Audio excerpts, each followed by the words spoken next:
We used to sleep in the living room with my mom's in the same bed at my grandma's house. Like, we didn't have a room. We was young, 6th grade, flipping quarters, shooting free throws for dollars, buy all the 25-cent bags of hot Cheetos, fill the backpack up, go to school, sell them for 50 cents. Once we got to a certain age, it was like we were twins. A lot of the things that I got into or opportunities that I seen was from my bro, from little bro. Like, you know, he stole computer parts and then he bring it in the bedroom. We share the bedroom. I'm like, man, get this junk out of here. I'm building a computer. I'm like, bro, shut the fuck up. You building a computer. He came back, I think, one day from high school with like $300.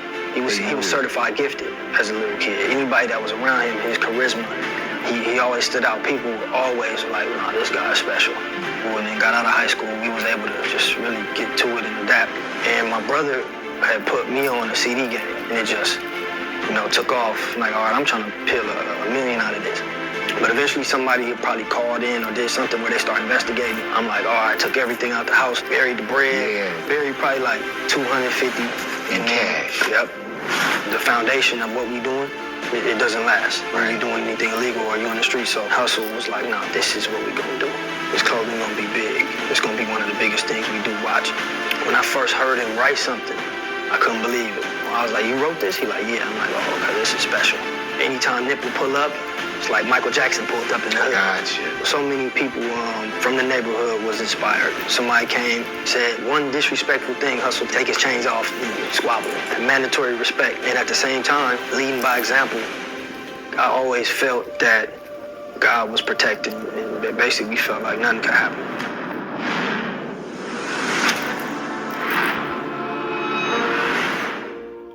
Oh, these y'all over here? Yeah, so this section at the top is all us. As far as fulfillment, this whole area is Marathon's area. Oh, man. Hey, man, you know what's crazy about this right here? Is the people that work here, they probably got a gang of shirts at the house. Oh, yeah. For sure. You see them walking around with a Marathon shirt like, nah, it's good. You're like, oh, y'all taking inventory and shit? Right. All right, now. This is a very special off air for me, bro. We've done many, but this is like one that's real, extremely personal to me. And sitting down with you, Sam, bro, like for one, I got to thank you for your time, because I know this is not what you do.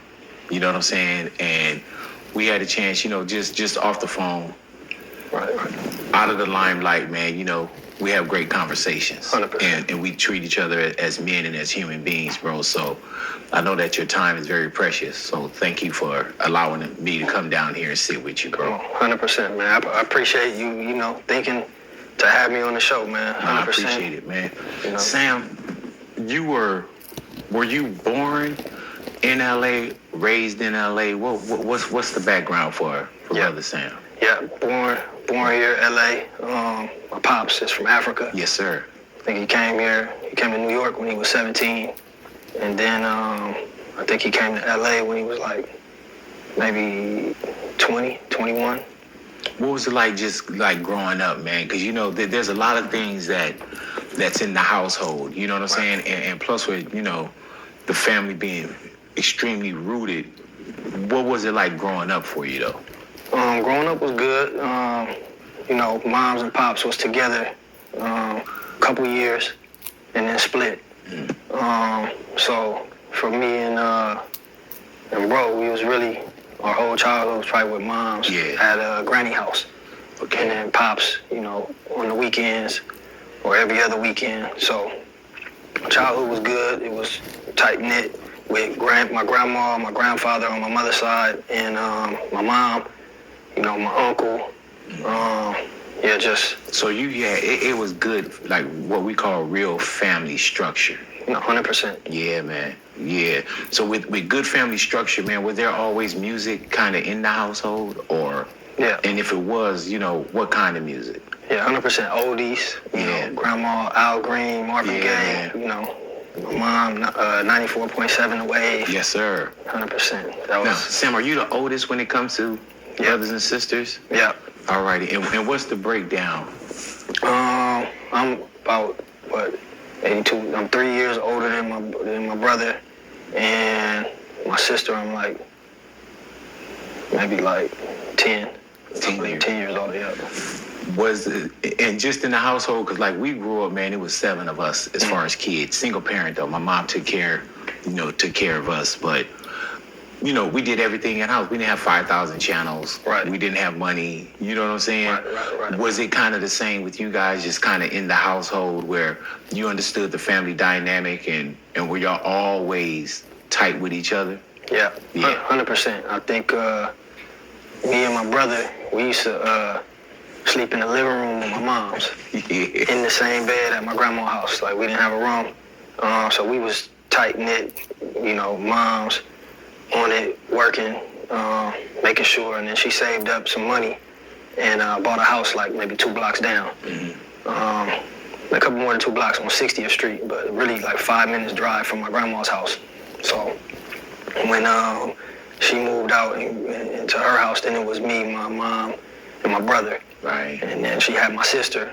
And then so now we in the household, it's a little more struggle because his mom's got bills and doing things on her own. But yeah, we had to make do. How old are you around that time? I think I may have been I was in the 5th grade. Hey man, 5th grade, about 10 years of age, man. At that time, do you notice the struggle? Probably not at that time, but when we moved over there, and then, as moms on our own, we start noticing it because it's, you going to high school. Yeah, man. You going to junior high, 6th grade, and then now you want the new Jordans. You want you seeing everybody else what they have, and so that's probably right around the time where you start realizing like, oh, okay, we don't have it. Right. Yeah, man. Did you always know that you wanted to get it? Yeah, 100%. Early on, huh? 100%. We was young, 6th grade, flipping quarters, shooting free throws for dollars. Yeah, so that hustle had always been in your bloodline.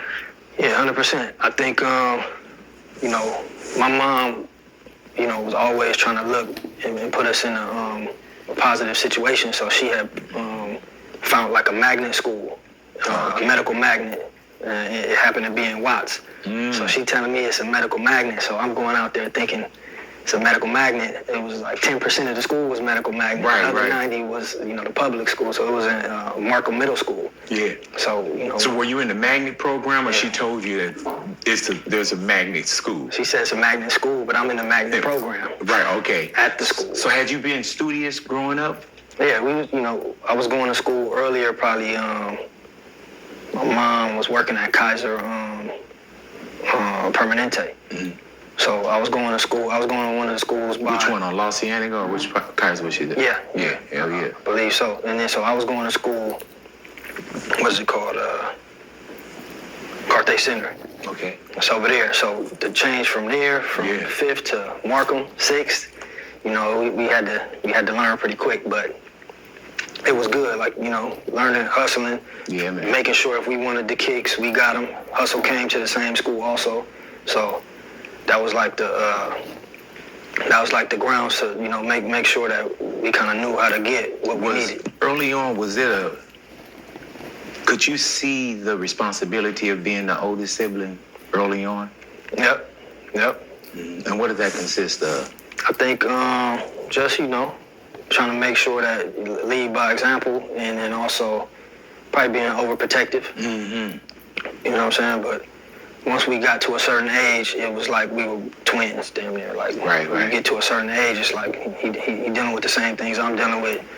It's not like older or younger. It's like we on the same level. He going, sharpen my steel, and I'm gonna try to sharpen also. So you and Nip had always been extremely close. Yep. Yeah. 100%. Yeah. Same with like me and my brother Mouse, man. We were, if you saw one, you saw the other. Yep. You know what I'm saying? And there's a lot that I learned from my older brothers. Like Keith was my brother that really introduced me to music. Like looking at notes and looking at credits and listening to certain sounds and not knowing that I was paying a tuition into the School of Experience for the profession that I'm in now with loving music, knowing how to talk, knowing how to go beyond what I'm listening to. So that was like kind of almost like a finishing school for me. Early on, did you know, and when you look back now, did you know that you were paying a lot of tuition into the school of experience with, flipping quarters and making dollar shots and things of that nature? Yeah, I think, when we was going through it, definitely not. But I think in hindsight, we both kind of appreciated that we had to kind of like figure it out on our own. And, we gained that edge young. So, when we was in high school and then got out of high school, we was able to just really get to it and adapt in a way that a lot of our friends that had were not able to. So definitely, in hindsight, we always appreciate the struggle. Man, tell me about when you guys do kind of go back home and see where Pops is from. What was that journey like, and about how old are you around that time? Yeah, I think that was 2004. So for me, I want to say maybe like I'm 22, and Hussle was probably 19. Did you want to make that trip? Yeah. Okay. Yeah, I did. The backstory, my father was, always telling us, like, I'm going to take you guys home. So it was always in our head, but, due to circumstances, we never ended up making it out there. And at this point, I'm on the run. Right. I'm feeling like I need to get out. I had a couple dollars. And so shit hit the fan a little bit. I'm like, I need to get low. I immediately just popped in my head like, all right, this the perfect time. This is it. Yep. So I hit Pops like, hey, Pops, get the tickets. Right. Right now. Hey, man, and when you say you're on the run, man, like, I want to talk about also like neighborhood sound, the hustle part of you as well, because you know how they say, man, I'm my brother's keeper. That was you, right? Early on. I think I was just, honestly speaking, man, I just tried to do my part. Hustle, really a lot of the things that I got into or opportunities that I seen was from my bro. Right. From little bro. Like, he was always, he was sharp and he always seen opportunity. So we was always hustlers, but he would always come up with it and we'd be like, and then he'll put me on it. And then I just try to take it to my level that I could take it to, and him also. So we was both, we was both doing our thing. And I think for me, it was just, how can I add value? And, to speak on what you're talking about, music, he always had a love for music since he was young. And, we would have money, he would just go and spend it all on, Source magazines and this and buying CDs. And I'm like, bro, save your money. But that was his passion. And moving forward, when we get older, when you don't have, you want to get money and you want to get to it. But it comes to a point when you're getting money, what's the next level? Yeah. And, what do you do with it? And I think he had the vision and he was like, look, this is what we're going to do. This is what I'm doing. This is what I started. This is the label. He had the books. Master P did it like this. This is how we gonna take what we doing in the streets, and so that really gave me the direction to like have something to go to. But you had already been doing your thing, but kind of away from music. Yeah. And not to dime anything out, but because I know that it was like the bootleg CDs, and and so was that a great hustle for you as well? Yeah, 100%. I think at that point for me it was like the new dope game. Yeah. It was new. Nobody was doing it. The profit margin on it was like shocking. Couldn't believe it. So Sam, what was it? It was CDs, DVDs. Yep. And it wasn't. You know how people run into, the barber shop or somebody selling something? Right. Was that probably something, but you were doing mass distribution? Yeah, I think it started off just hustling. I used to work at a restaurant called the Bayou Grill in Inglewood, and I was right there cooking, and then I was at the counter. So I was the young dude. My brother worked there with me too. And I was the young dude at the counter that would, all the hustlers, all the niggas selling dope, everybody would come through and they would see me back there, tighten me up, give me some game. I would observe a lot. So anybody coming through the Bayou Grill that had anything for sale, I was the dude behind the counter with a wad of money buying it. So from anything, you know, not to be speaking like that, but niggas that had pounds and had this and had that, I'm buying it and trying to flip it at the spot, you know. And the chip phones, the phones at that time that was going, I'm buying, how many you got? 15, give them to me. And then I have them. And so I was hustling there. And my brother had put me on a CD game. So I had the CDs there, and I had whatever I could have there. And eventually one of the guys in there came in and had the DVDs. That's right when the DVD burner came out.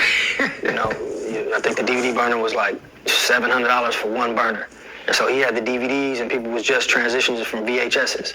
Really nobody had DVDs in their household. So he kind of put me up on what it was, and he's selling them for $20, and he's making them for $1. Oh, and so I'm like, all right. So you're looking at that profit margin like, shoot, it's better than any other game right now. 100%. And that's how I got into that, and it just, you know, took off like crazy. I used to be, you know, I had a spot on my off days. I used to be making $800-900 a day. And people were you still trying to keep the job? Yeah, I was still working. That was my sister Pop's restaurant. So, and I was kind of like one of the main ones in there. I felt like keeping it, you know, keeping it afloat. So I didn't just want to, but it came to a point where it was too much going on, too much traffic. Right. Because everybody would be hitting me on my off, like, where you at? I'm like, pull up, you know. And so I'm in the back. And they end up, you know, telling me like, hey, you can't be doing this up like, here. All these customers, nobody eating. Yeah, right. I used to like, buy something, you know. So I end up having to part ways and just full time, 7 days a week. And then you going, even more so. 1,500, 2,500, 3,500 a day, 7 days a week, nonstop, all day long. Then I had people buying wholesale from me. You know, I used to be at this Vines parking lot in Inglewood. I used to have a line looking like McDonald's line.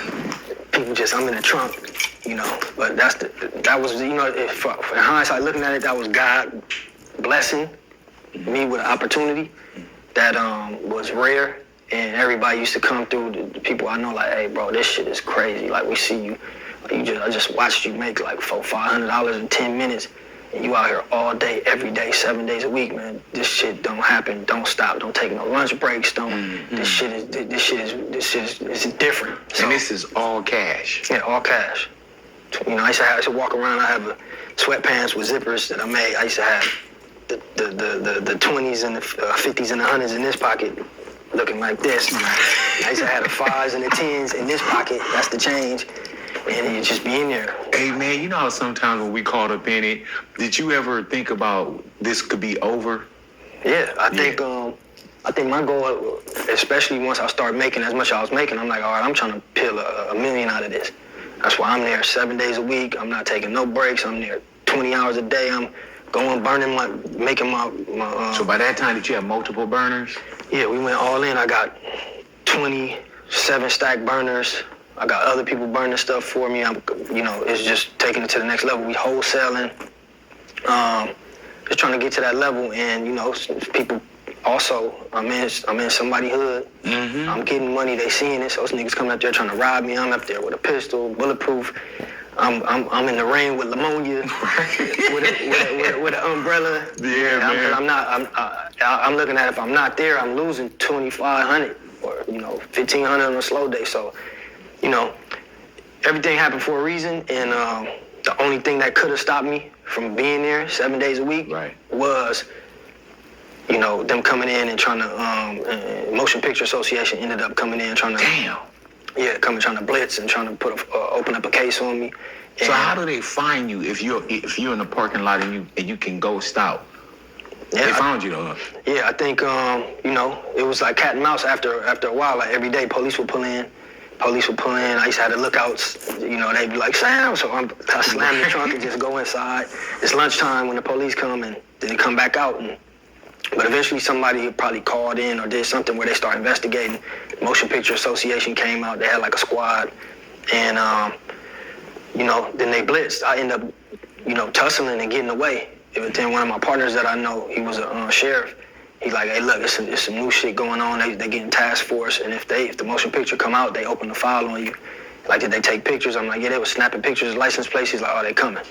They gonna open the file on you, they coming. So that's what led to I'm like, all right, I took everything out the houses, wherever the addresses was at, granny's house, mom's, took the bread, buried the bread. Yeah, You know what I'm I know. saying? And how much did you bury? Buried probably like 250 In cash. Yep. And then when you buried the 250, did you get popped at that time? Did you get popped for any of the copyright in that? Yeah, I got arrested one time, bailed out. Of course. Yeah, you know what I mean? So now I'm fighting the case, and then now I'm back in, take a little minute out of my spot. I'm still, trying to get the bread, get to the money, but looking, the spot kind of quieted down. My people like, the police stopped coming through here, so then I'm back at the same spot. So when you were saying things were hot, you was talking about that hot, not neighborhood hot. Oh, no. Just No. that CD. And, Yeah. Okay. As far as like me needing to feel like I need to get up out of there. Yeah. That's because I felt like it was an open case on me. Yeah, man. They was about to hit the house, and the spot was all like they going through there every day. The location I was at. So I'm like, all right, it's time to go. Like, So you buried the 250, and then you go to Africa. yeah. How long are you in Africa? We in Africa for like 2.5 months. Oh, so you had what was that experience like? It was crazy. I think we had to wrestle Nip to go with us. Right, because he didn't want to go. He getting Was money. Nip with you in the when you were doing the CDs and DVDs No. and everything at a distance? And Nip was doing his thing. Right. He was hustling. He was getting money a lot of different ways. He put me up on that CD thing a long time ago when he was in high school. He actually built the computer, young, with the burner in it, and was showing me. I was like, man, he's bringing backpacks full of equipment. He stole computer parts, and then he bringing it in the bedroom. We shared the bedroom. I'm like, bro, get this shit up out of here, man. I'm clean. I wanted my shit clean. Right. I'm like, get this junk out of here. I'm building the computer. I'm like, bro, shut the fuck up. You building the computer. So he built it, and that motherfucker was working, and then he stole a CD burner. He got one, and he put it in, and he showed me, and he came back, I think, one day from high school with like $300. And so this is the time I'm flipping burgers still. I'm making like 60, 70 a day. He's like, yeah, I made 300 today, man, and I'm Off of CDs. Yeah. All the news, he was telling me, I go to Napster, I'll get it before it comes out. I got a list.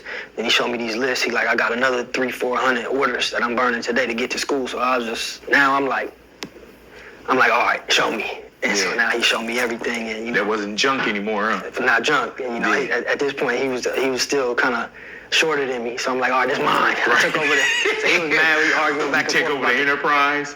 I'm taking over this burner for a minute, but no, I always joke and laugh. Like, man, he put any hustle we was ever on, me, everybody, our friends that we grew up with, bro was the visionary and brought it to the team. From an early age. From an early age, man. Early age. Damn. So when you see that there is this lucrative thing that can go on, and Nip is already on it, right? And you take it, and you say, man, it went from from trash to treasure, and it becomes your thing. Right. You go for 2.5 months to Africa. You bury the money before you bounce. Yeah. You come back home. Yep. And where was the money buried at? In my mom's backyard. In the mom backyard. Did you see that on like some movie or some shit or? Probably growing up, but I think for me it was like, we in the hood, and I don't want nobody when I'm gone breaking in the house and stealing the money or breaking into granny's house, or even if the police come, right, and hit the house when I was. So my thing was like, man, what can I do? So it immediately I'm finna get a shovel. It took a lot longer than I thought. I'm trying to dig as deep as I can without sweating and passing out, but I got it probably like good 6-7 feet deep. Damn. Rolled the motherfucker safe in there. What was the money in? It was like $250,000. Yeah, what was it in? It was wrapped in plastic, like sandwich bags. Each 1,000, you had it wrapped up, rubber band over each 1,000. It took time. Yeah, it had been like that in the safe. Right, gotcha. But that's how it was. Really, the safe was rubber band up, but then once it got into that hole, I'm thinking, and this is to anybody who don't know, I'm thinking I buy a waterproof and fireproof safe. That shit is not waterproof. Yeah, so you come home. Yeah. Do you dig the 6-7 feet yourself again? Yeah, 100%. So you dig your safe out. What happened? Yeah, and I'm digging for hours and hours, pulling my hair out because I'm not hitting the safe. Right. And so I'm thinking somebody went in there and got it. And finally, I'm praying like, man, finally I hit. I hit this and I'm like, oh. And then it took me probably like another 4 hours to get it wedged out. Because it's in there, I gotta go head first and I'm trying to flip it around to get to the, and then finally when I get the part with the combination and the key, I forget the combo. So now I'm trying to play with it for another hour. And finally I open it, and when I open it, it's filled up with water. Yeah, man. And so then I'm just like, I ain't never had no breakdown. I'm just sitting there, I could lose it.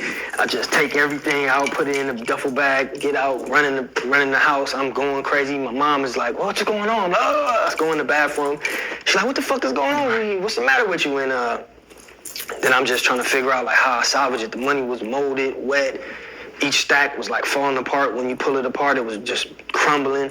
So mom's went and got blow dryers for me, and then so I just went in the bathroom and was peeling them off little by little, putting them to the side and blow drying them till they get back hard so they wouldn't break. And then bro came in, helped me, moms helped me, pops came, helped. Yeah. And so we was just in there separating them and trying to salvage as much of it as we could.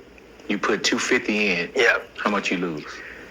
Probably like a good, maybe like good 50 was just like Gone. like you couldn't do nothing with it, broke all up. The rest of the money we salvaged, and it was just smelled like shit, fucked up on the edges.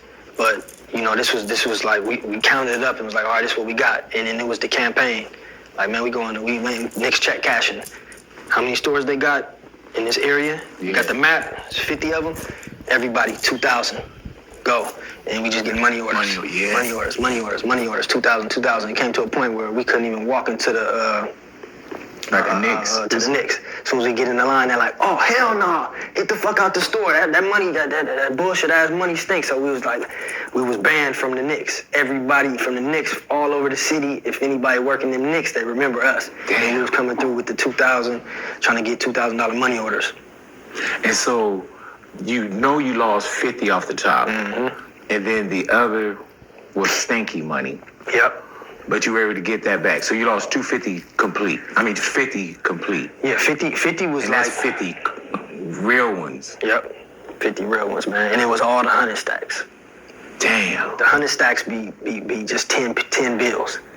It was the 5s, the 20s, and the 10s that survived, because the top, it was 1,000, but the top 2 bills would go to waste. The bottom 2 bills would go to waste. So when it's a 5, a 10, or a 20, you may lose like $40. On them 100 stacks, you lose the faux top and the faux bottom. That's the whole 1,000 gone. So it was the low denominations that we were able to save, which was good. And it was good that, a lot of the bills was low bills. So where do you go from there, though? Once you dig it up and you do all the nicks and try to get it back, what's the next so-called hustle that comes? Because is the other game gone now? The other game is not gone at this point, but it's different. Mm-hmm. And I'm hot. And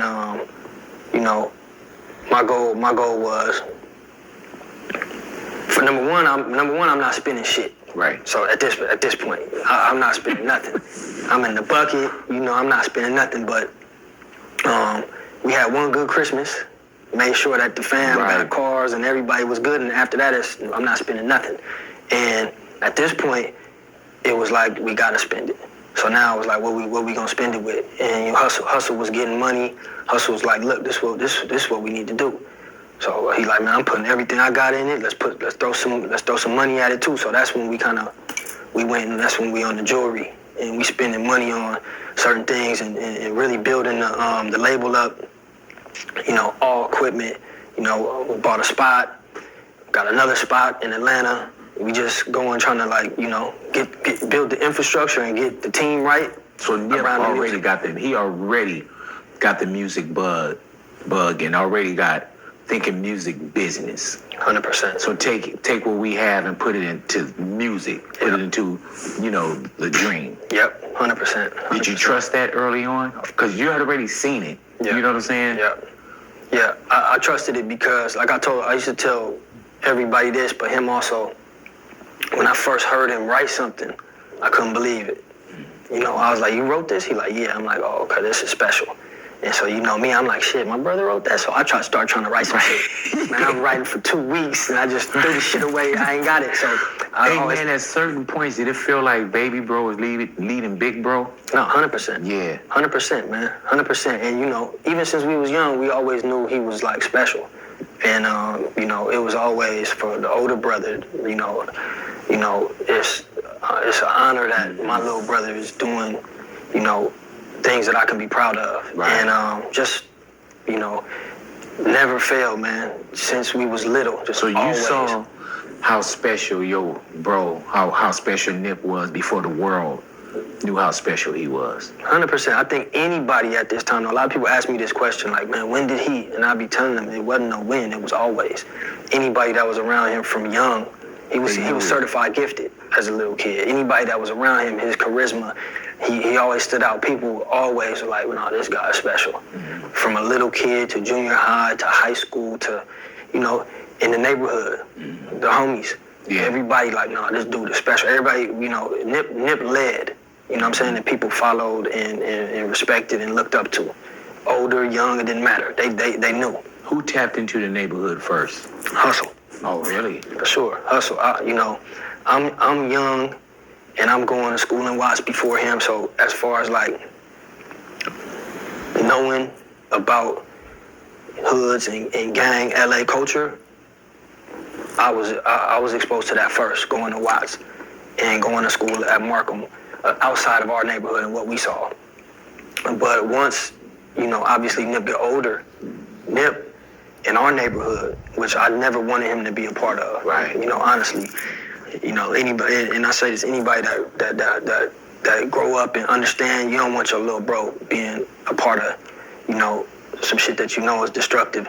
My goal was always, we got to get this bread and we got to get the money and we got to, you know, we need to make sure that we own. So, you know, seeing Hussle and me not being able to do anything about it either. Right. You know, it's like, man, you know, only thing I could do at a point, it came to a point where Hussle was so deep in and so involved and so much going on around him in the neighborhood with the politics in the neighborhood. It's like, all right, now, you know, I gotta be there with bro, and I gotta be, and people need to understand, like, yeah, this is his bro, and his bro is here, and you know, if nobody else is tripping, I'm tripping. Mm-hmm. And Nip had a certain unit, and that was our unit. But yeah, definitely, Hussle. Were you always concerned when you start seeing him going down a certain path? Because you already know, man, like, dude, he's studious, he reading books, he building computers, You know what I'm saying? Yep. And then there's always a time where we got some of this and some of that, you know, and he had this and he had that. Were you concerned when you saw Nip kind of getting in a lot more? Yeah, 100%. What would you tell him? Would you tell him, like, man, you got this music, or he just wasn't listening? I think at that point, we was all trying to get money. You know, Hussle was getting to the money, but at the same time, he was associating and hanging out, and, you know, I'm like full time, get the money. Hussle was half and half. And, you know, that other half could get you, you know, going for a long time. So that was a dynamic at that time. Once it, you know, transitioned into full-time Hussle trying to do the music, that's where I felt like, okay, this is the opportunity, and honestly, this is what now, okay, whatever I can add to this, whatever I can help with in any way, I wanna be there and support, because this is the direction that I know. Number one, bro is super talented. Mm-hmm. Like, I tell him, like, man, if you wasn't talented, bro, I'd have told you, like, come on, man, let's do something else. This ain't gonna work. But, you know, I full-heartedly believe, and I know that this is his calling, and this is something that's, you know, channeling his energy in the correct way.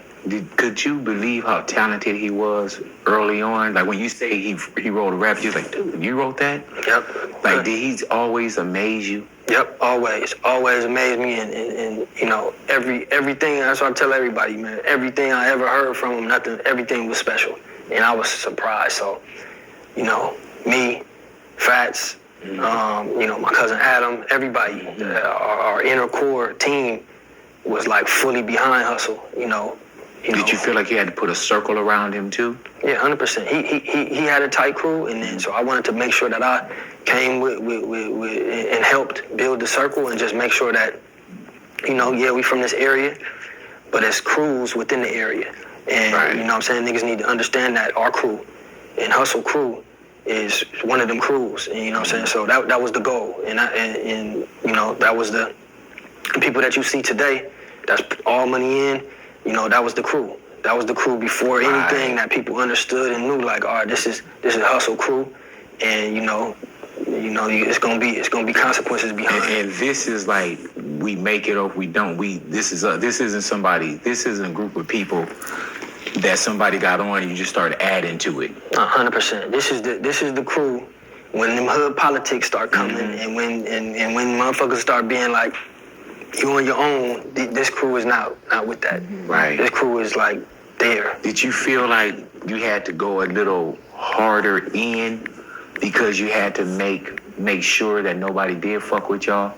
Like it had to turn you into a little bit more of like, man, you can't fuck with this. I think Hustle led by example, and Hustle was known for that. And both the Fats and Kabi and everybody that, you know, Stone, Hustle main crew, Hoggy, you know, that's what the crew was known for off the top. So I think, to answer your question, yes, if you know, that's just anybody in any crew. Right. Yeah, so either you're gonna be respected or you're not gonna be respected. Yeah. So, you know, we was on Crenshaw and Slauson. Yeah, man. You know, we had the shops. We lost them. You know, we had spots all up and down Slauson.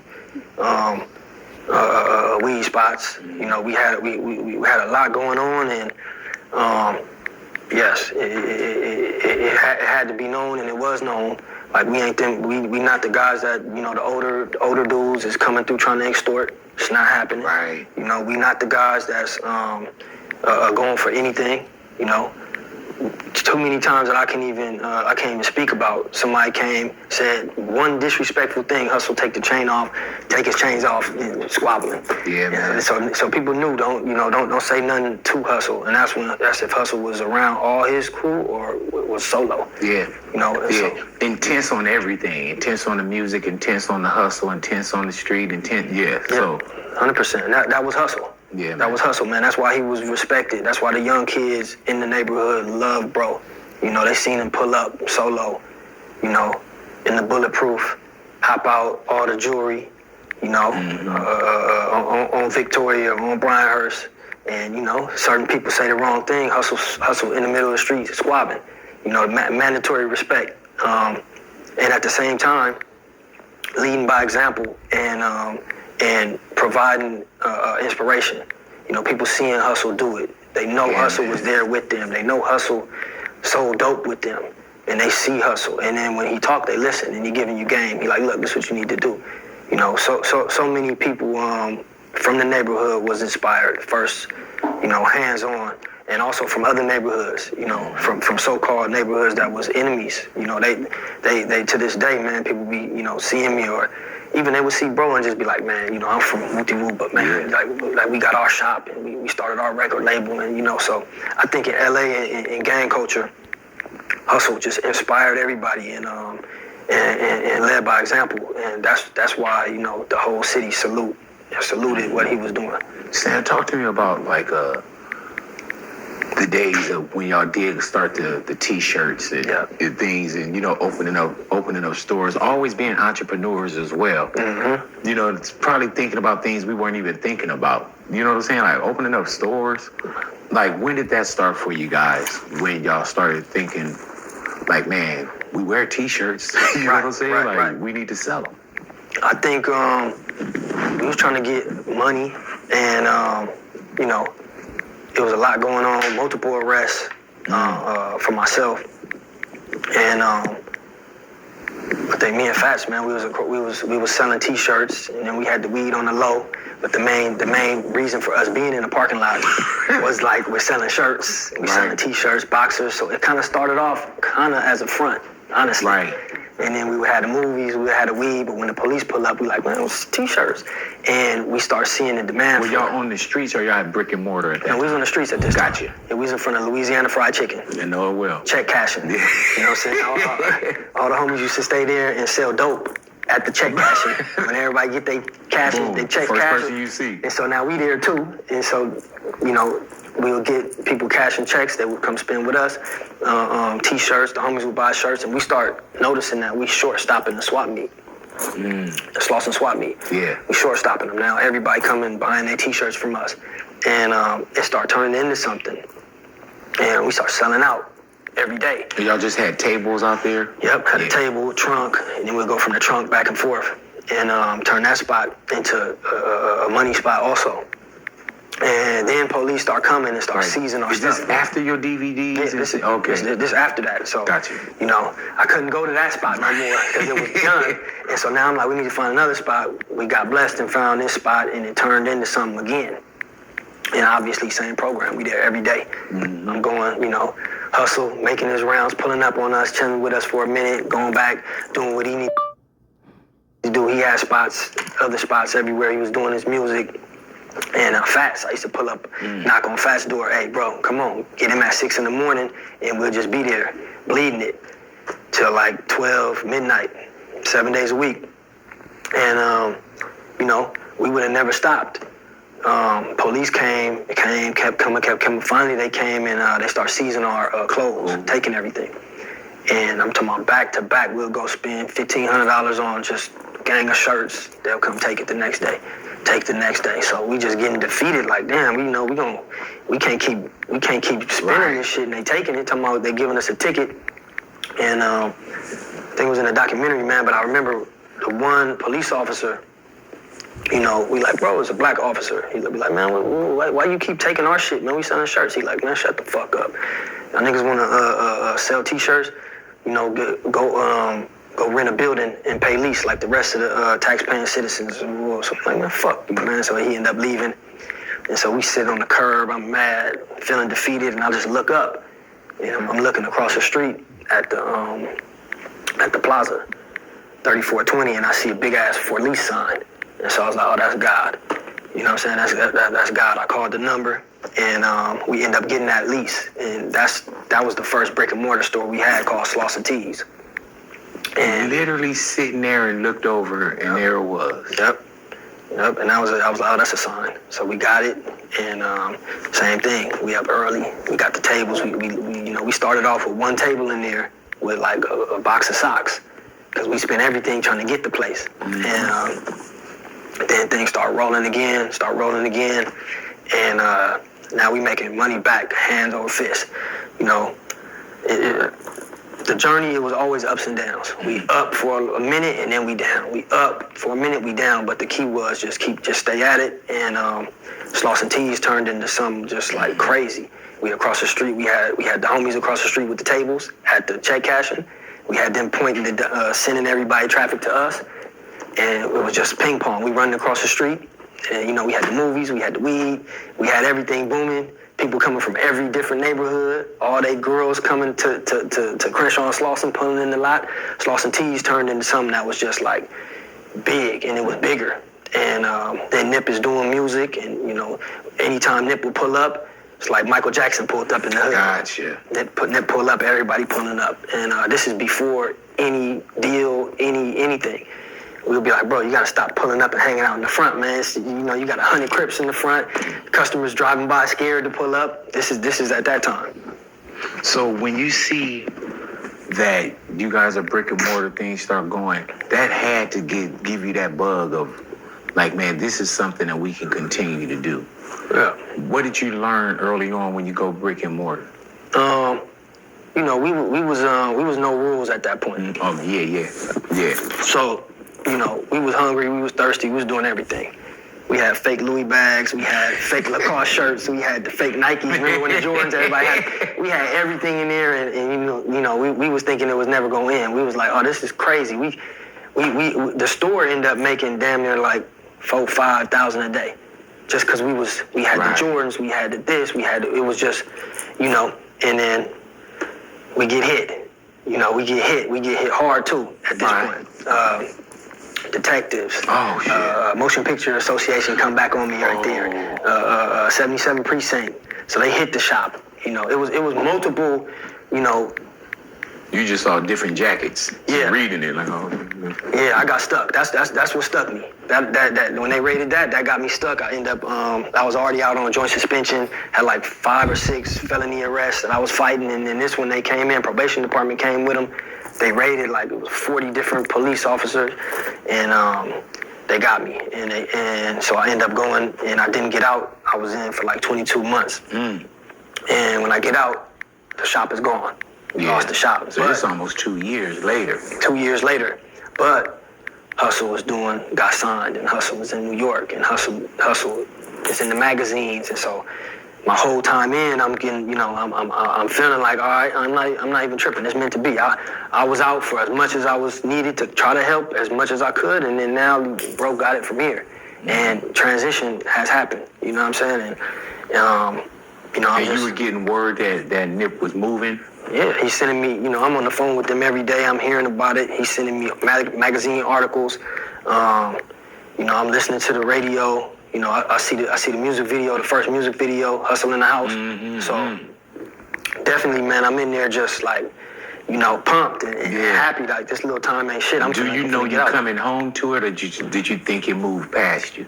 I know I'm coming home to it. Yeah. I'm coming home to it, and I wasn't doing a lot of time, so, I think Hustle was his key was like, you gonna come home to something legit.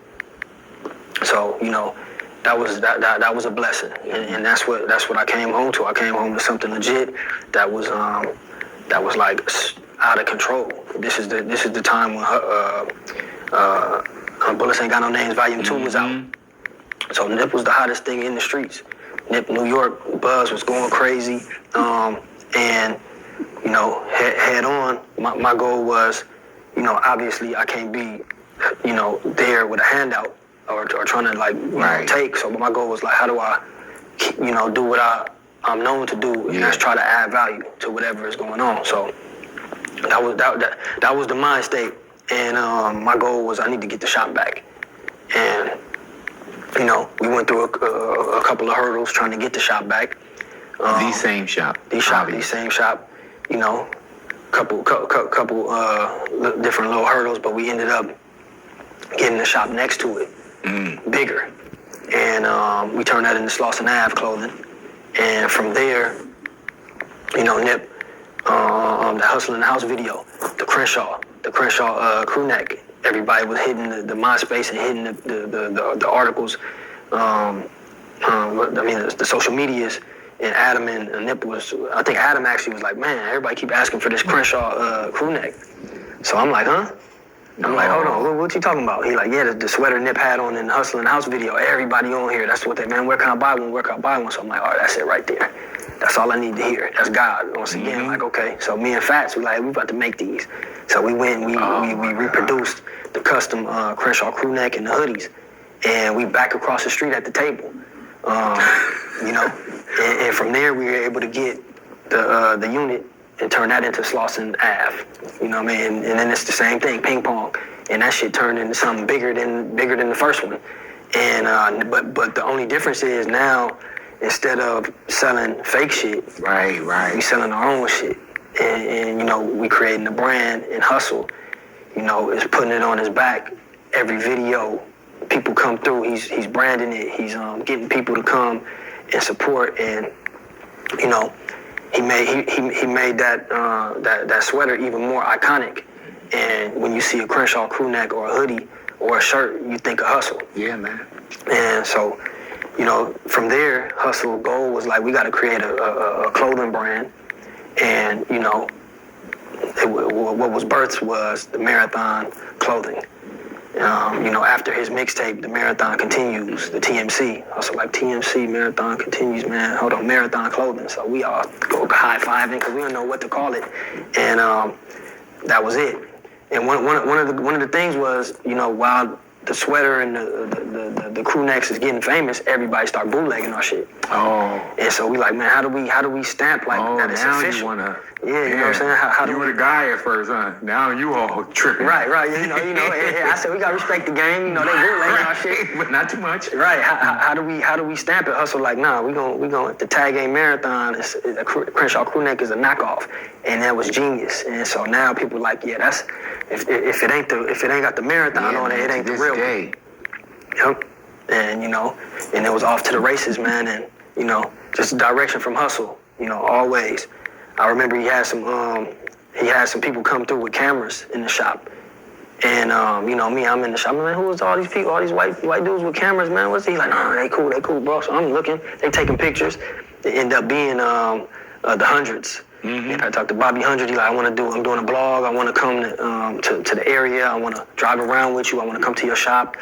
And so, initially I'm like, man, we don't need all these dudes in here taking pictures, man. The next day, we had surfers, we had white dudes coming through. We seen so much traffic. Everybody was coming to the shop trying to get a Crenshaw hoodie or Crenshaw crew neck. And so I was just like, man, Hustle. I'm telling him, he's like, I told you, bro. He knew it. And it just turned into, it just kept going to something big. And Hustle was like, yeah, we need a branded store. We need a store called the Marathon Store. And it needs to be like, our version of the Sanrio. We need to create products.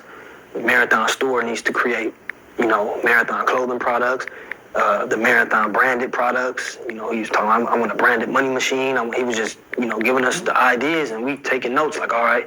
And so, I want to have a Marathon water. I want to have he's just telling us like, and we start seeing the vision like, okay, all right, this is something big. And, little by little, we was just stacking the money. Hustle, stacking the bread, and contributing, like, bro, put this towards this, put this toward this. And, the people supported. And, the brand was built by the people, man. Just the area, anybody would come from out of town, they would always want to come and support. And that's what we were able to open at the Marathon Store, the official. You know what's crazy about even just Marathon and Crenshaw? Like, Crenshaw was already famous. People knew Crenshaw, movies and all the wall. But y'all made Crenshaw worldwide. Yeah. And it's crazy, man, because I know that you've seen people that look like they wouldn't even know about Crenshaw. Sam, we're taking a brand now, and that you see is worldwide. You got an amazing crew. You can't even say staff. You know what I'm saying? You have an amazing crew at that time, bro. Did you ever feel like, man, this is really happening? Not were you surprised by how big things were becoming, but did you always envision that either your little bro was going to be this guy, or did you always envision that there was something bigger for you guys together, or you couldn't see what this either was becoming or what it is now? I think definitely never, me personally, I never envisioned that, it was going to become, where Hustle took it, I had no clue. But I always felt like we was going to be good because we was hustling. Mm-hmm. And we was going, regardless, we were going to have. That was for me, that was the thing. Like, we want to make sure we have, we want to make sure the family got it. Like, Granny getting a new Jaguar. Mom's got to get a Benz. Yeah. Pops got to get a BMW, and get some jewelry.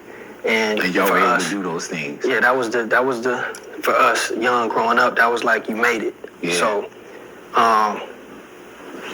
now when you in that, reality hits. Like, okay, hold on. How this can't last? How do I legitimize? Or what is the next level? Because it's nothing. It's nothing. It's the foundation of what we doing. Mm-hmm. It doesn't last when you're doing anything illegal or you're on the street. So with that, I think Hussle had the vision, and Hussle was like, nah, this is what we gonna do.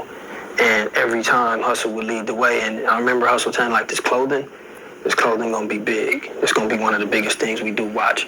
And just Hussle, just having the script like, man, we gonna stay independent with the music. We gonna have a label, and I'm gonna always have my masters, and just Hussle. How do you know that so early on, man? Especially in a time where everybody's like, man, I gotta be on Def Jam, I gotta be on this, I gotta be on that, whatever the label is. Right.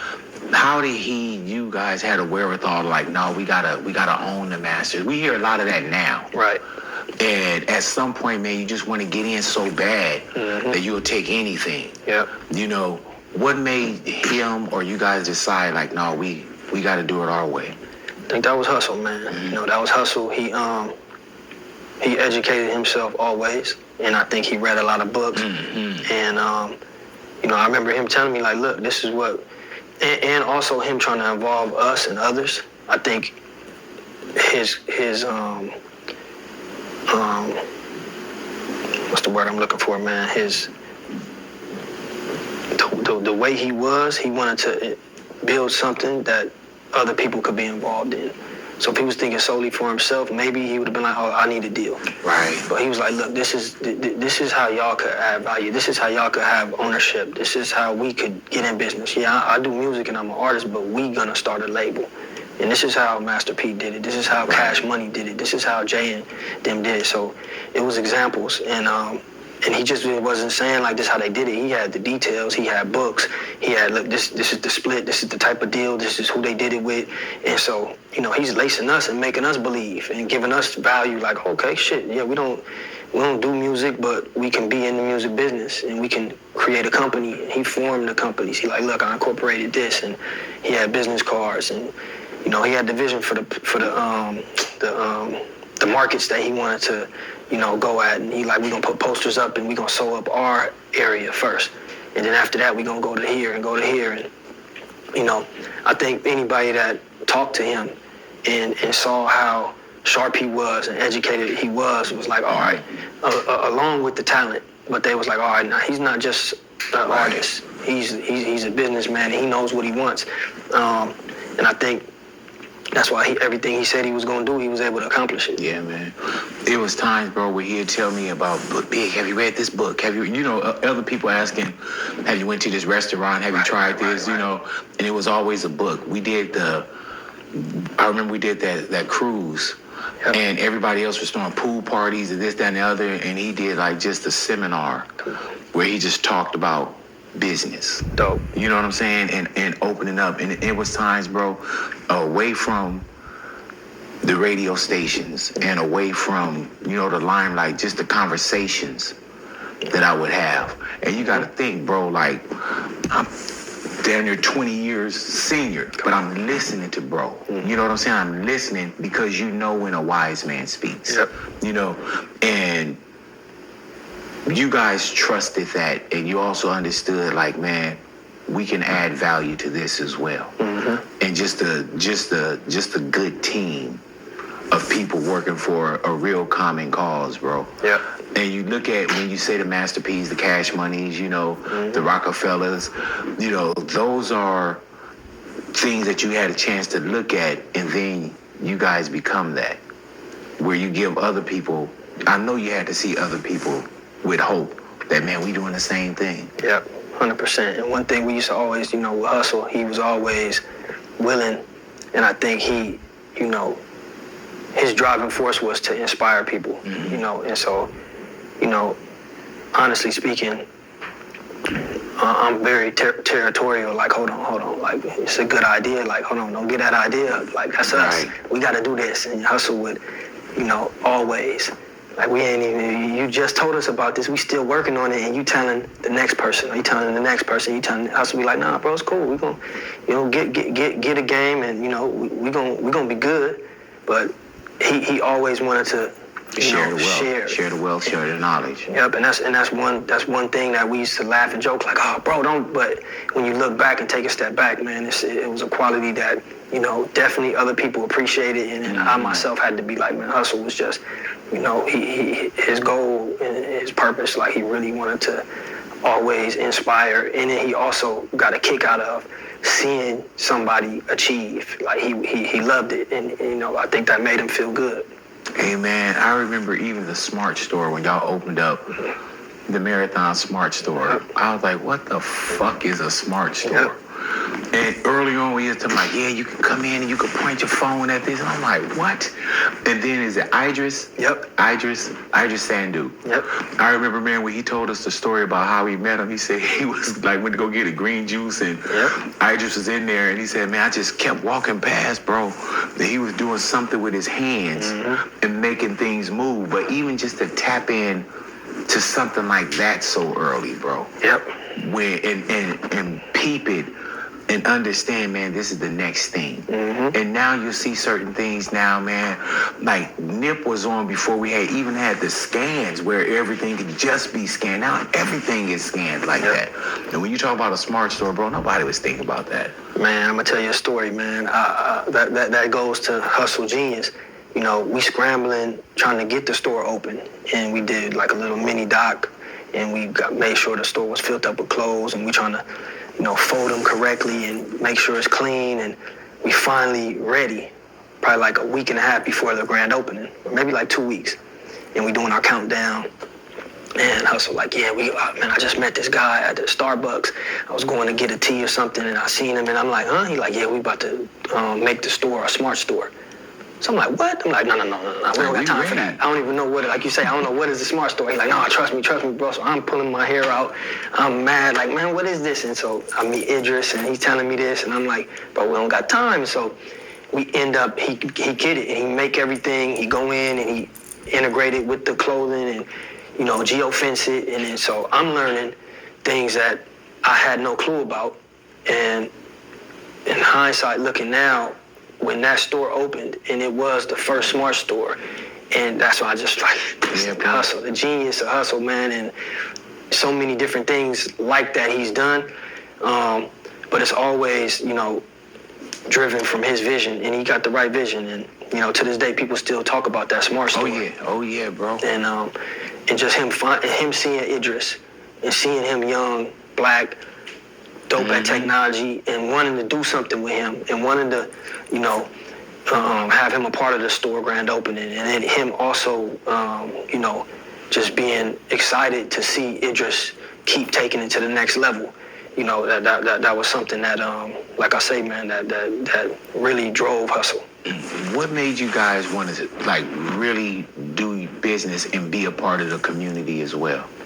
I think, instinctively, that's that corner, Crenshaw and Slauson. We used to walk from my mom's house to the bus stop on Crenshaw and Slauson in front of the Shell when we was little, and catch the bus to Watts, school bus. There was a Shell's, the gas station there, and I remember when we found out that the owner was a black man. Fucked us up. We was little. We never thought like a black person could own a gas station.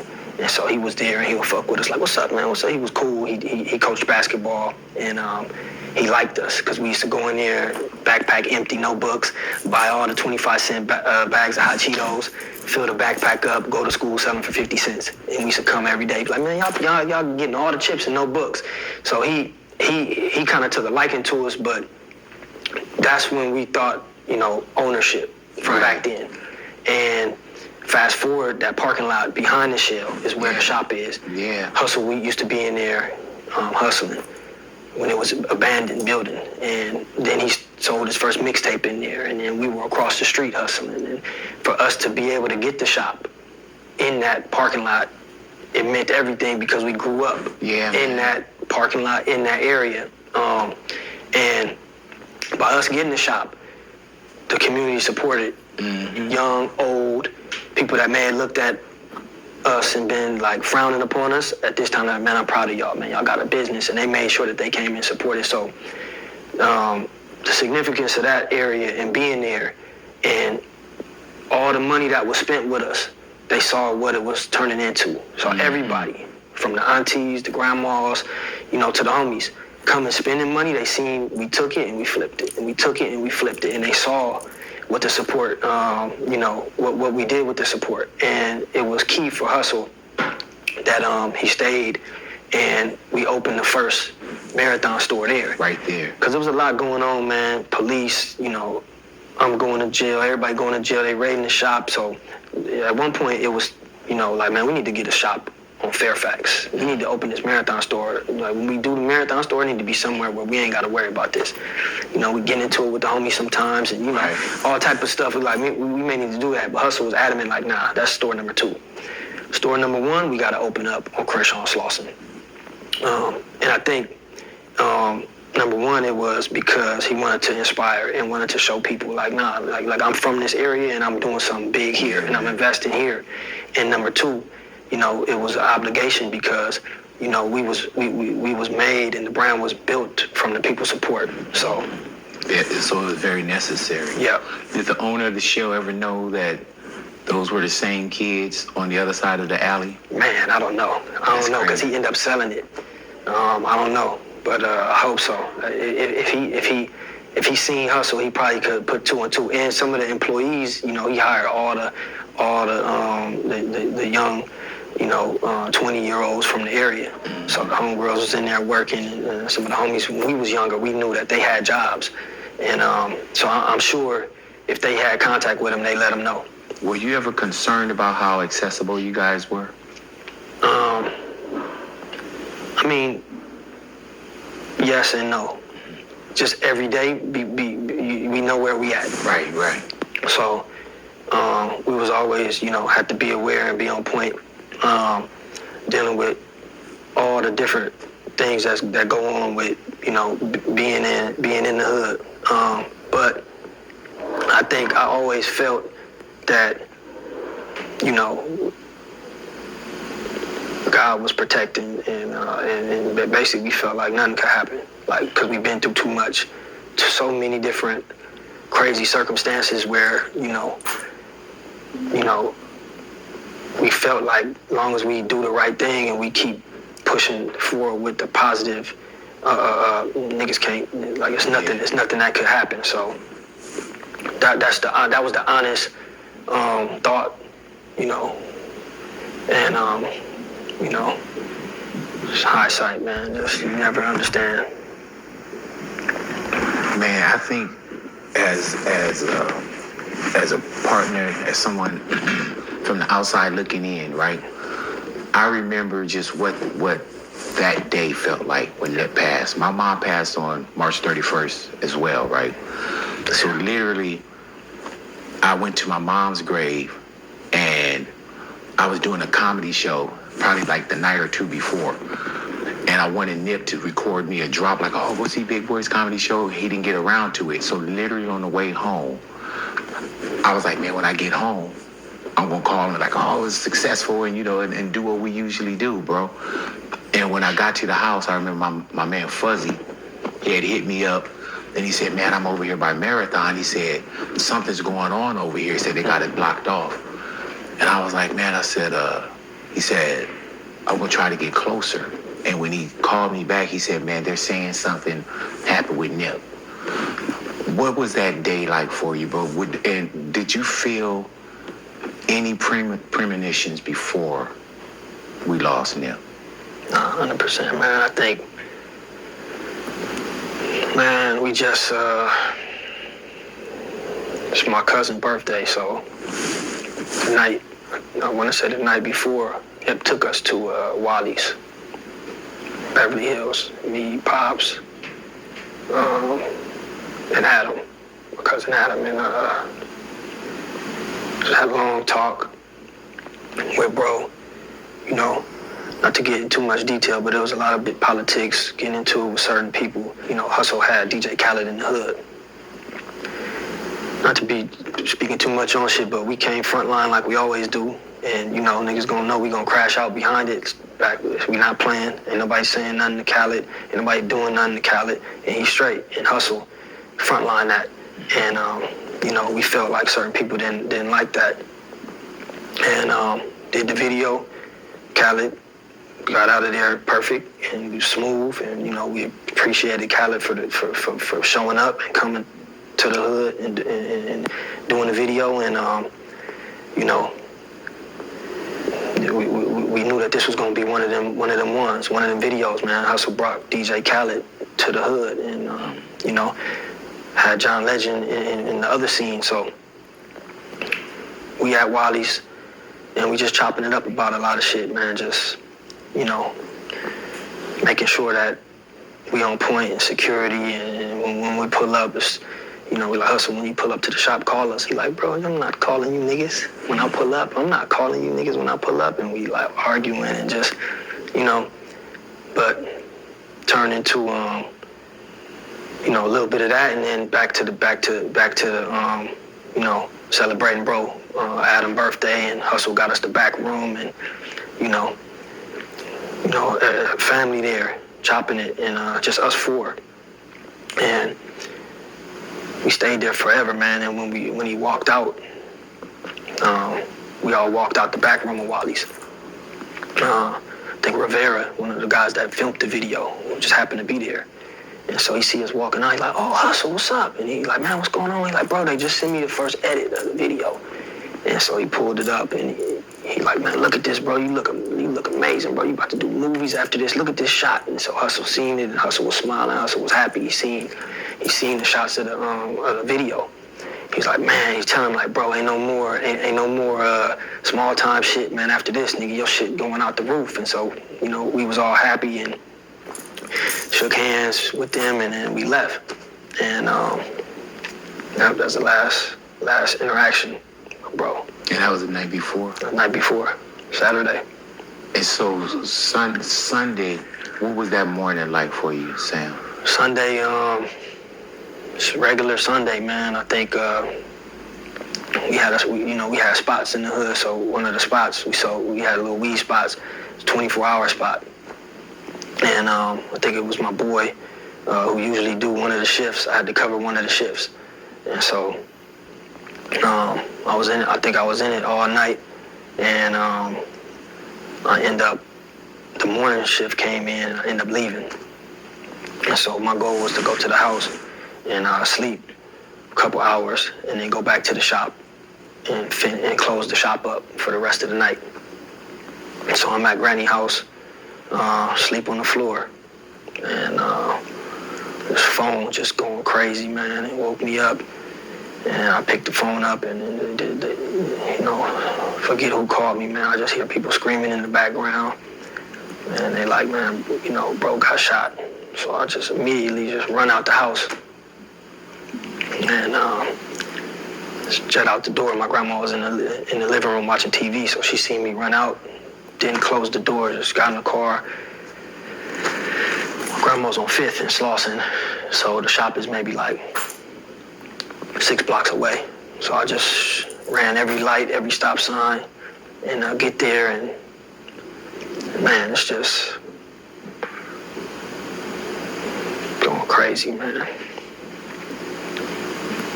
It's, you know, everybody screaming, and I just see bro, and I'm just, you know, it's fucked up, but bro still breathing.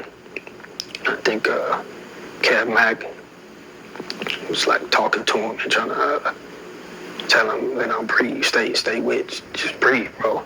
So I'm looking and trying to, you know, we need to figure this shit out. So somebody had the, I think, ambulance on the phone, and everybody screaming. I was just like, man, shut the fuck up, man. Just like you know, take the phone, and I'm trying to talk to the ambulance. They say they coming, and they telling me, you know, I'm asking them like what do we need to be doing? And so they telling me to try to administer CPR on bro, and asking me, is he breathing? I'm like, yeah, he's still breathing, you know. And just try to do the best that we could. And finally, you know, police came and ambulance came, and they took him. And so I'm just praying, you know, I had faith that bro was gonna be all right, and you know, then I had a lot of people shot in that parking lot, and I done drove multiple people to the hospital, and I'm like, man, if anybody make it, bro gonna make it for sure. And that was the ride to the hospital, man. Just praying, and I was confident bro was gonna be good, man. And just couldn't understand it, man. It's like the Twilight Zone after that. Everything I believed in, or my faith in, shattered. But did you get word like right then? Did you follow? Yeah, followed the ambulance, and they got out, and so I was trying to go to the doctors and the ambulance. I think J-Rock.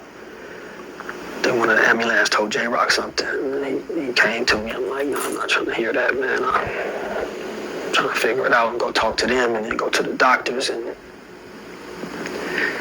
then my mom and family was there, and then everybody screaming, and just walked out. Just fucked up, but when you walked out, you knew then? Yeah. Yep. Yep.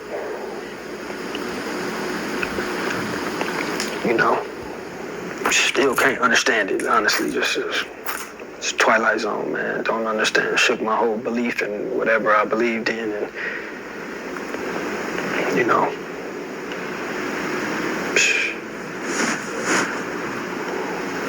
Man, that's one of those, it's wild too, because we thought we had it like rough that day. But when we started hearing calls, or we started piecing things together, man, and the first thing I thought, you started thinking about family. Of course you pop up, then I'm hearing certain things, and I was like, man, was Jay there? Because I knew we had heard it was a couple people, and I was like, when I called Jay, when he didn't answer, I immediately put him there too. Right. You know what I'm saying? Because I would always see them together. And it's crazy because we never had a chance to talk, but I didn't know that y'all had that much conversation even the night before. Yep. About, man, we got to move a little different. We got to make sure that security's on set, and bro doing his regular routine. Yep. Like at home.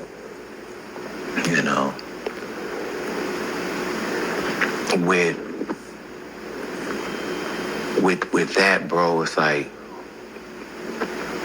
not what is the first thing that you do, man, but where's headspace, man? Because it's hard to just not, either throw it all away or give it all up. Right. Because we got Nip as friend, music, whatever it may be. Y'all sharing bedrooms. That's like me and my bro. Right. At some point, do you feel like any of this is worth it, or were you ready to throw it all away? Oh no, man. Not 100%. Like crash out, broad daylight, whoever, and we start figuring out who the streets was saying it was, and that's what the whole unit was like. Where's this nigga at? And that was the mind space at that point. Yeah. Aside from just dealing with the reality, but it was just go time, man. And they're gonna make sure the kids is good, make sure his kids is good, and make sure we keep going. Is it as random as what the public thought it was? Like, Nip seeing somebody, Eric, and talked, and I mean, he already got convicted, so for me, without going into too many details, somebody come to the shop They know we in the doorway. When Hustle pull up, we in the doorway. You gonna see me with a hoodie on, and I got a pistol on me. You gonna see one of the team members in the hoodie in the doorway with a pistol. That's protocol when Hustle pull up. So it's Sunday. It's busy in there. Why the niggas in there didn't follow the protocol? I wasn't there. Why they didn't follow it? Maybe they was fucking around helping the customer, doing some fucking customer service. This is what I'm thinking, trying to, transition into some legitimate, just selling clothes. But nobody was in the doorway. And from my understanding, old boy walked up with no shirt on first to check the scene because he know what's going on in that parking lot. And had a conversation. Probably seen nobody was in the doorways. Checked Hustle had on shorts. Checked everybody else. Left. They say came back with a red shirt on. Tiptoed through the alley and went right and started shooting. So to me, that's premeditated. Number one, there's no red shirts in the hood. You can't buy no red shirt. No liquor store sell no red shirt. Number two, when a nigga come through the alley with a red shirt, that's the throw off. Or the Bloods did it. Or the Inglewood families did it. Or the BPS. That's the throw off, red shirt. So for me, he felt he was supposed to do a job, or somebody sent him or whatever, and he was nervous. He was supposed to hit that alley with that red shirt immediately, but he didn't do that. He came in and he wanted to check the scene. He wanted to make sure he wasn't getting into a shootout. And that's my thoughts on it. You understand? So, and can't nobody tell me nothing about that because it just don't make no sense. It's not random. I know Hustle. Ain't nobody gonna say nothing crazy to Hustle, because they know what come with it. No matter what age you are, niggas ain't saying nothing crazy to Hustle, wherever you find him at. But on Crenshaw and Slauson, definitely you're not saying nothing crazy. You're gonna come, you're gonna tuck your tail and be humble, and if not, you're getting beat up on the spot. And we done did it a million times. Hustle done did it a million times. So the fact that he left tell me everything I need to know. It was no argument. It was no sense of threat. Because with that come, like, hey, be on deck. It was none of that. It was just, to me it was, let me come through, let me see what's going on, and then let me, in this broad daylight, man, and it's, it's a lot of unanswered questions, man. You don't believe he had any dialogue with Nip that day, or did anybody say he said something? Yeah, no, they had dialogue, but it was in the mix of him coming up, talking to bro, and whatever transpired, it wasn't an aggressive dialogue. It was just maybe small talk, and then maybe people saying Nip brought something up to him. Okay, he may have, but it wasn't. To me, that don't. Whatever the dialogue was, that didn't justify, or that didn't turn into that. You know what I'm saying? He came there for a reason, and May got the reverses. I mean, he got the charges reversed because Hustle asked him something about it and humbled him real quick. But I think it's gonna come to the light. Did you know Eric Holder before? Yeah, we probably seen him a couple times when he was younger. He hadn't been in the hood like that. They're saying he had some like a snitch jacket on him, or he couldn't come around. Me personally, Hustle, Fats, like we seen a lot of the homies get raised because we at that shop 7 days a week.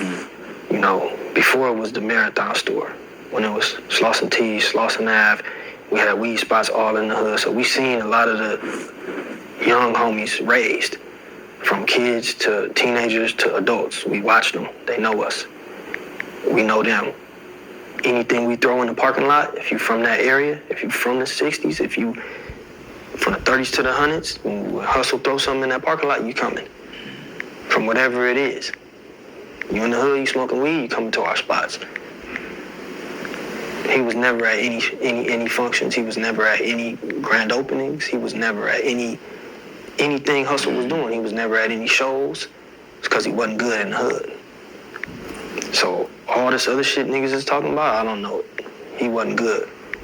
You know, he wasn't good, and he was not good, and he was not around for a reason. You know, and to that point, we didn't see him.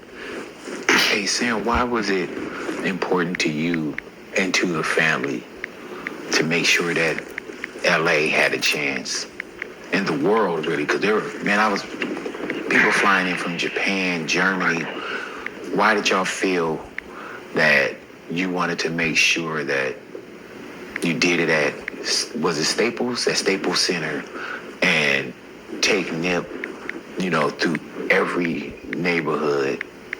Why was it important for you to share that with us? Honestly, it was God. It wasn't, it was Hustle and God, because we were just, going through it.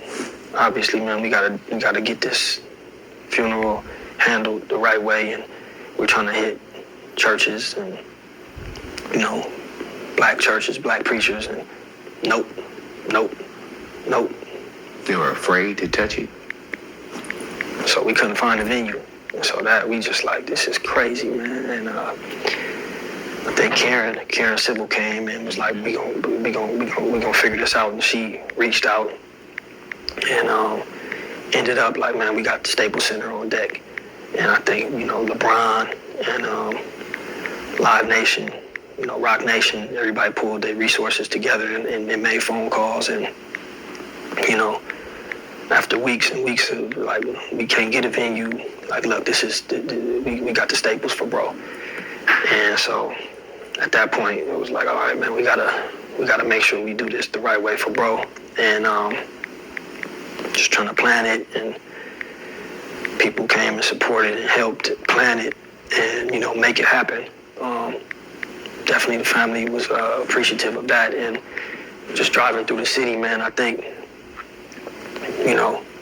I know how much, the city meant to bro, and how much bro meant to the city. And we like, man, we gonna drive through all of LA, through everybody hood in LA.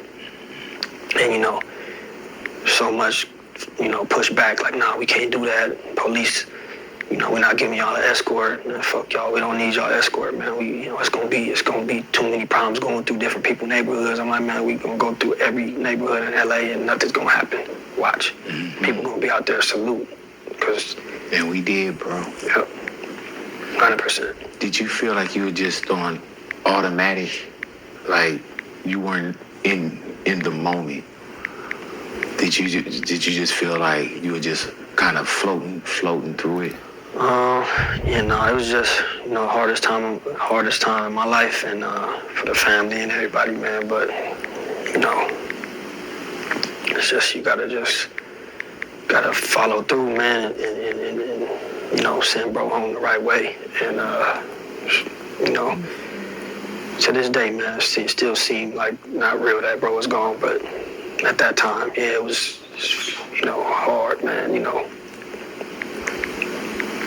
One thing I tell people, man, I never done drugs in my life. I never thought about doing drugs, because I seen, I had uncles, and I always, drunk grandfather, I always was like, man, I'll never be that, so I don't smoke, I'm anti. It's the only time in my life that I ever just thought about like doing drugs, because I can't deal with it. So make it go away. Yeah, it's something there's no way to handle it. So, didn't, but that was the only time in my mind. I'm like, okay, this is why niggas. This is when a nigga can't deal with this shit. Like, there's no way to fix this. This is the hopelessness. That's the feeling at that point.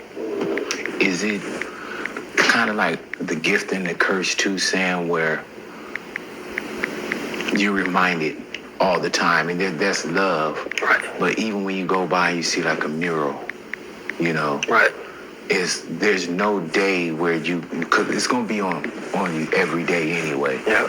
But there's no day that it's not a video, a picture, a song on the radio, somebody rocking the merchandise, a mural, you know, that, not that becomes kind of normal to you, but how do you deal with that?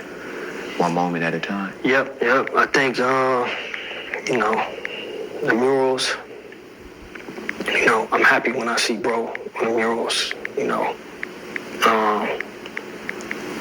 You know, even shirts, man, I'm happy when I see, you know, bro, because I know his goal was to inspire and, you know,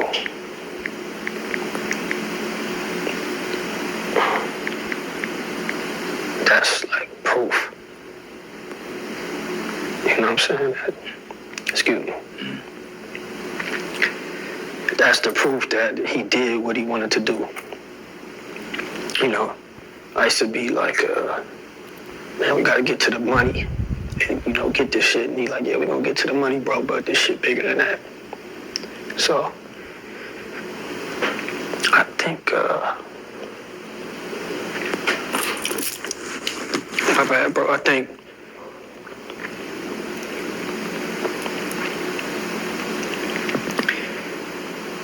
yeah, that's just a reminder, like bro lived his purpose. So it's a good thing.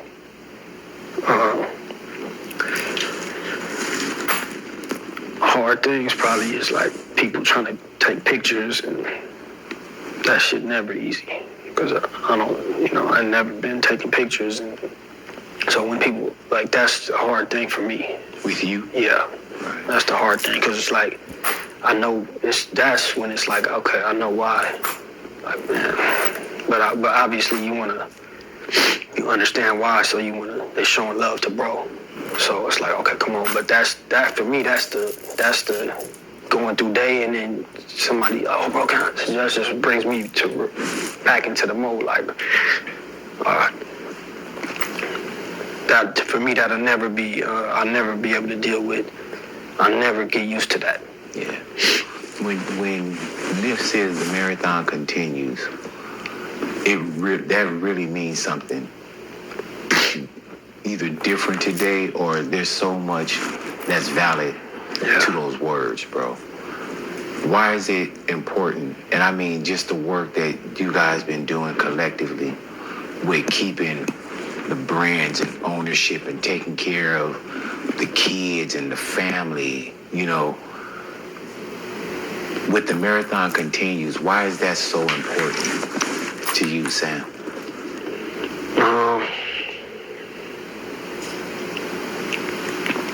When I hear other people say it, marathon continues, you know, I appreciate it. You know, for me, I can't say the marathon continues. Just for me, I can't, because bro not here. So it's hard for me to say, but when I hear other people say it, I like it, and you know, it'll never be the same without bro here.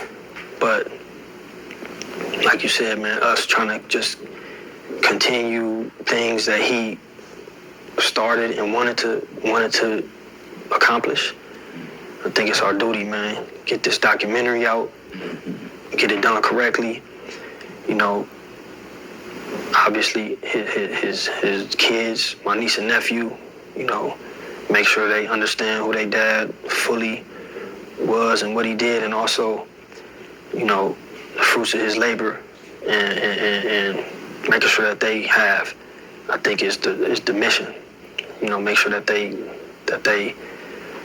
got everything that they need, and you know. So I take comfort in knowing that, you know, we working and we building, and this is something that their father, you know, started, and that they have, and they gonna take over, pass down to them. Do you still hear Nip, or any words? Yeah, 100%, man. I hear, every second, man, every day, 100%. Yep.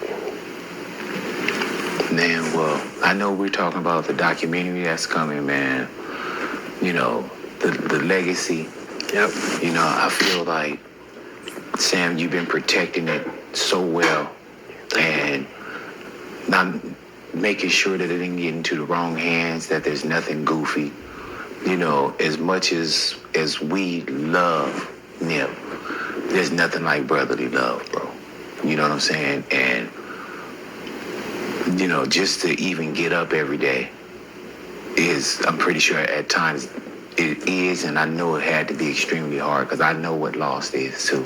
Yep.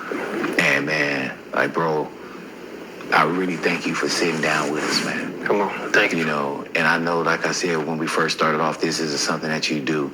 Right. And it took me some time to even want to, like, man, not even, I need the interview, I need to sit down.